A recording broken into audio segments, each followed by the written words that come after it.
You've been told that commanding reality means gaining mastery, control over thoughts, over situations, over life itself. But the enlightened ones discovered something radically different. Their power was not born from domination, but from dissolution.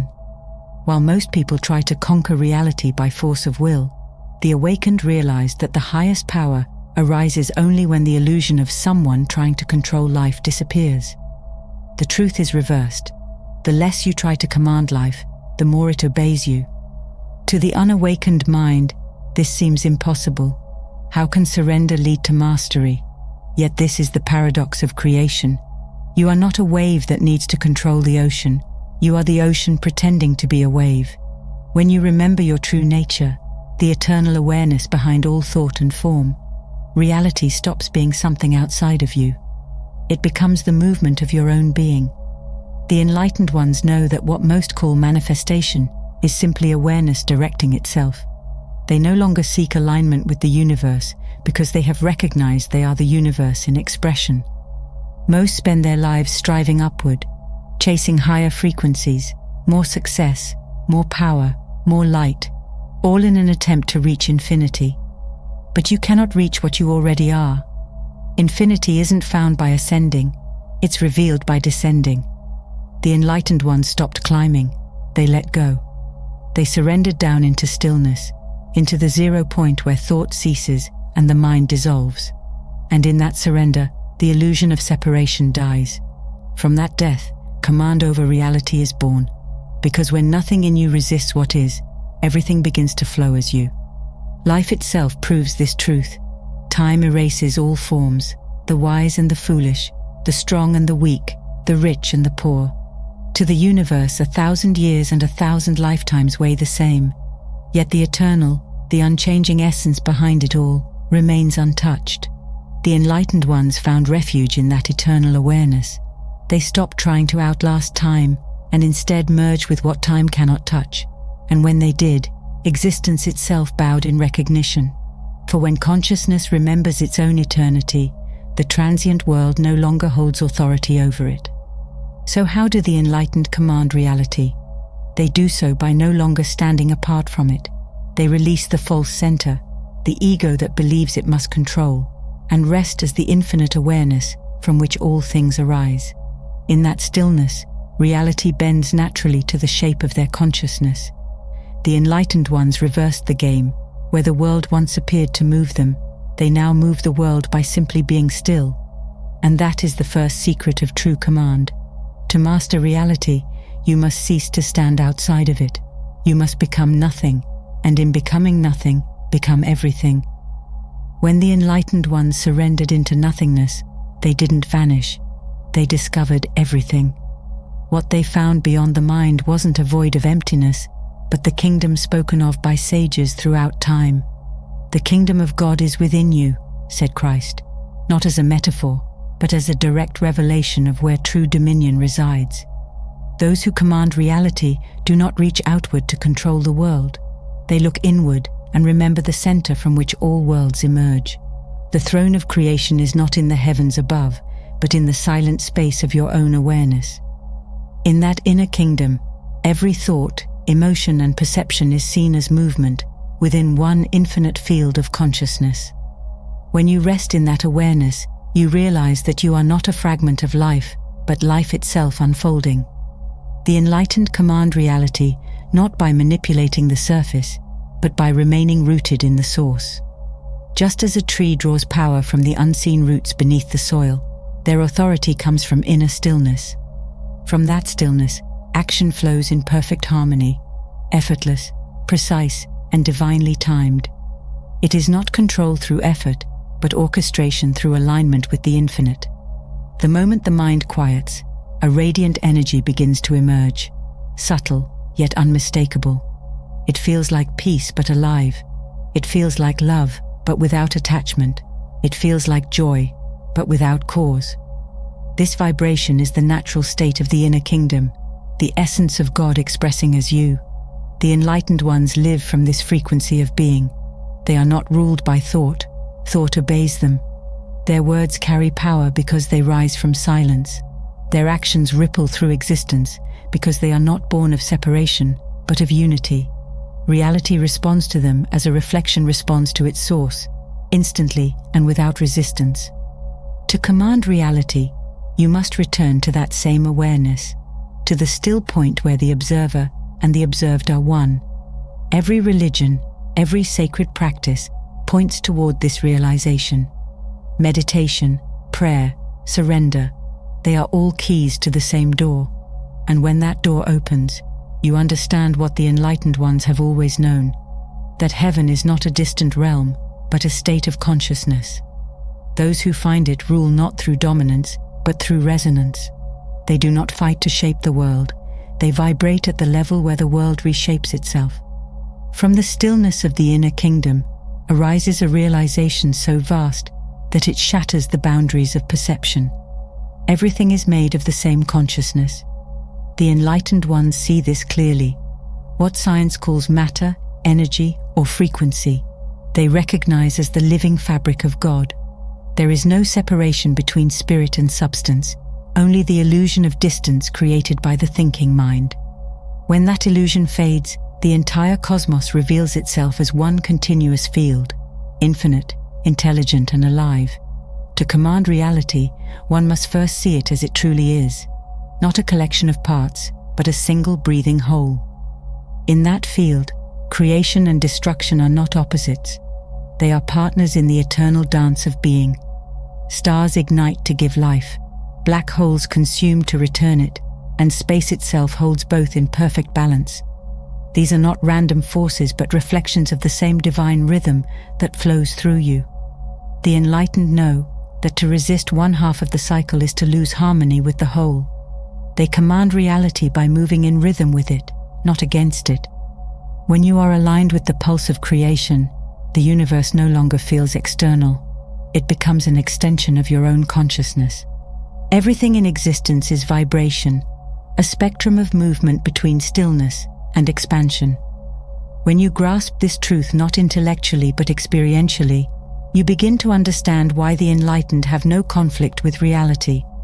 They perceive polarity, light and dark, life and death, joy and sorrow, as two ends of the same divine energy. To them, there are no good or bad vibrations, only degrees of the same infinite force. And when you stop labeling energy as positive or negative, you become its master. Duality collapses, and what remains is power, pure, undivided awareness expressing as creation itself. This is how the enlightened command reality, through unity. They don't attempt to control energy, they become it. When you embody the recognition that infinite energy and infinite stillness are one and the same, all opposites reconcile. The universe bends, not because it has been overpowered, but because it recognizes its own essence within you.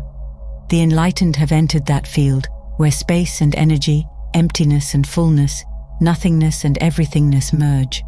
And from that point of balance, creation listens. In stillness, they move mountains. In silence, they speak worlds into being. To live in harmony with the infinite field, the enlightened learned the secret of the vessel. Infinite energy cannot pour into a mind already full. Just as a river cannot fill a lake already overflowing with debris, divine power cannot flow through a consciousness cluttered with self-importance, fear, and desire. The enlightened ones command reality, not because they hold more within themselves, but because they've emptied what was never real. They have become clear vessels, transparent channels through which the divine current moves without distortion. To command the universe, one must first be still enough to let it pass through. Think of yourself as a jar.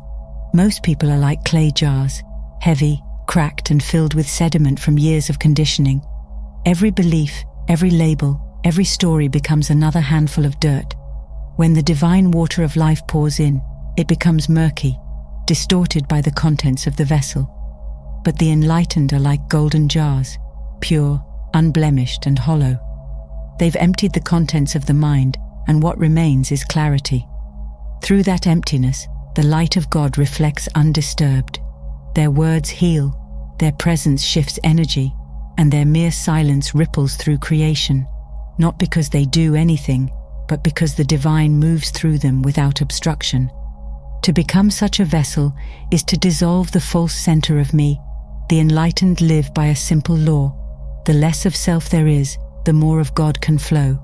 Every moment of love, forgiveness and surrender dissolves another layer of ego, and as the layers vanish, the command of reality strengthens. But it is not the command of a person over the universe. It is the command of the universe through the person. In that state, will and divine will are one. There is no difference between intention and creation because intention arises directly from unity. This is why true masters never glorify their power. To them, miracles are not supernatural. They are natural expressions of divine flow through a purified vessel. When Jesus said, "The Father who dwells in me does the works," he revealed the essence of this truth. It was not he who commanded reality, but the divine presence within him that did. The same presence resides in you, buried under layers of thought, waiting to be remembered. Empty the jar, and you'll see that reality does not need to be controlled. It only needs a vessel pure enough to express it perfectly. And the moment you become that vessel, creation itself becomes your reflection.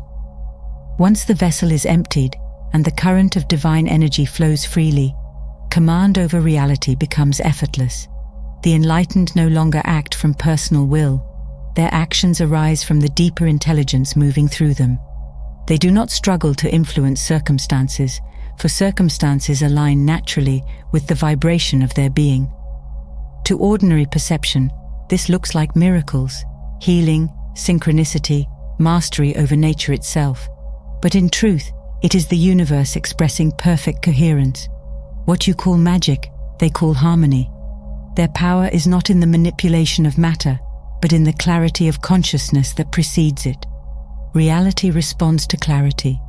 When your consciousness is divided by doubt, desire, or fear, the world mirrors that fragmentation.